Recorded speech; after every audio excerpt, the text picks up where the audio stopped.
महादेवी हत्तीणीला परत आणण्यासाठी नांदणी ते कोल्हापूर मूक पदयात्रा काढण्यात आलेली आहे। एक दिवस महादेवीसाठी या मार्गदर्शनाखाली आजची मूक पदयात्रा काढण्यात आली। हत्तीप्रेमींकडून पदयात्रेला मोठा प्रतिसाद मिळालेला आहे। माजी खासदार राजू शेट्टींच्या उपस्थितीमध्ये महादेवीसाठी मूक पदयात्रेचं आयोजन करण्यात आलं होतं। आमची माधुरी कायदा नियम धाब्यावर बसवून बेकायदेशीररित्या इथून नेलेली आहे।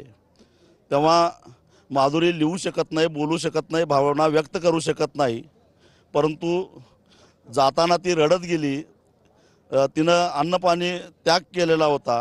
हीच तिची भावना, हीच तिची इच्छा समजून तिच्या वतीनं राष्ट्रपतींना एक दयेचा अर्ज घेऊन आम्ही निघालेलो आहोत। आम्ही सारे राष्ट्रपतींच्यापर्यंत पोहोचू शकत नाही, पण महामहिम राष्ट्रपतींचे प्रतिनिधी म्हणून जिल्हाधिकारी यांच्याकडे हा दयेचा अर्ज आम्ही सुपूर्द करणार आहोत।